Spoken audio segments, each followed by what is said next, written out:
Aujourd'hui, on va parler de Scorpio Spear. C'est une toupie personnellement qui m'a beaucoup fascinée à sa sortie. Je la trouvais pas forcément jolie, mais je trouvais son changement de mode assez intéressant. Parce que oui, c'est une toupie qui peut changer de mode. C'est le début dans Beyblade de recevoir des toupies à changement de mode, que ce soit des pièces qu'on peut inverser, modifier. Moi je trouve que Nightmail a été l'inauguration de tout ça. Et là je trouve que cette toupie est dans la bonne continuité. Mais qu'est-ce qu'elle a de si spécial? Donc déjà elle appartient à un nouveau personnage, il s'appelle Dokuga, et fait partie d'une nouvelle équipe dans Beyblade X, la saison 2. C'est une UX et elle se présente comme une toupie de type attaque.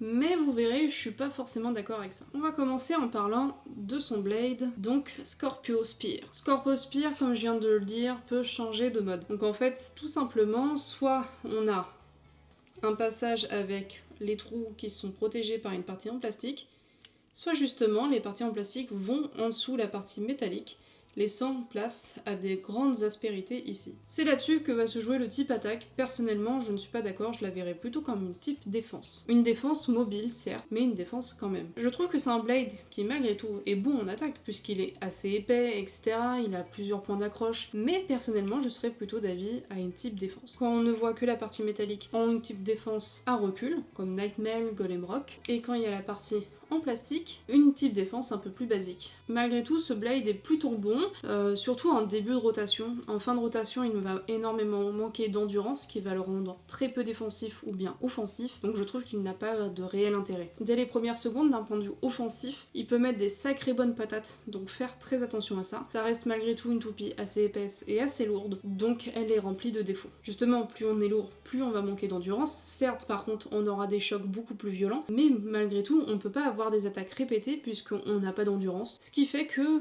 le blade peut être facilement déstabilisé. En plus, ce blade est suivi du ratchet 0,70 et c'est vraiment pas pour l'aider. 0,70 en soi, encore une fois, la hauteur 70 personnellement, c'est un intermédiaire que j'apprécie beaucoup, mais le ratchet 0 est un mauvais ratchet selon moi. Certes, il est parfaitement arrondi, il performe vraiment bien en endurance, mais par contre le taux de burst est beaucoup trop élevé. Il a tendance à soit se manger la X-Line tout seul, quoique ça arrivait un peu plus fréquemment malgré tout avec la hauteur 60. Avec la hauteur 70, ce petit défaut-là sera normalement rectifié, mais malgré tout, ça reste un ratchet très sensible au burst, que ça soit à l'auto-burst ou au burst grâce à l'adversaire. Et on passe à un nouveau beat qui s'appelle Zap. En soi, c'est un beat assez curieux, je trouve que c'est un mélange entre Unite et Hassel. C'est une partie vraiment très arrondie avec une toute petite boule au centre. En fait, ça me ressemble aussi un petit peu aux caractéristiques qu'on peut connaître avec Point. Donc je dirais que c'est un beat plutôt bien équilibré. À la fois, c'est un beat qui est bon en termes de stabilité au centre, mais qui est aussi mauvais. Et en fait, il n'est ni bon ni mauvais ce beat, il est juste neutre. C'est-à-dire qu'il permet en début de rotation une très grande mobilité. Quand il se met au centre, il a tendance à un peu se déstabiliser et avoir du mal à se centrer réellement. Si on veut viser un aspect un peu plus endurance, faudra le lancer dès le début dans un lancer un peu plus stable. Et le truc, c'est qu'à la fois, comme Point, il peut partir dans tous les sens tout en restant au milieu. Donc il est assez aléatoire, assez imprévisible, et je le trouve pas forcément plus performant que Unite ou bien Point. Je trouve que celui-là, c'était un peu le beat de trop dans cette ligne. En soi, il reste bon, puisqu'il permet, voilà, encore une fois, une certaine mobilité et une certaine stabilité en fin de rotation, mais pas plus que ça à mon avis. J'en suis vraiment très sceptique pour le coup. Globalement, qu'est-ce que je pense de cette toupie? Eh ben écoutez, j'en suis moyennement satisfaite. En fait, c'est une toupie qui est assez curieuse, assez intéressante d'un point de vue de jeu, que ça soit qu'on l'utilise en attaque ou en défense. Malgré tout, je la trouve pas si incroyable que ça, j'en ai connu des meilleures sous Beyblade X, des beaucoup plus performantes que ce soit en attaque ou en défense. Elle reste une toupie très originale, très satisfaisante à regarder, assez curieuse à jouer. Après, je pense qu'il faudrait vraiment changer son combo stock pour qu'elle soit beaucoup plus intéressante. Et pour les joueurs de type défense, vraiment, attardez-vous sur ce blade, je pense qu'il peut offrir de très belles opportunités. Encore une fois, c'est pas une toupie qui est forcément mauvaise, je la trouve pas forcément hyper bonne non plus.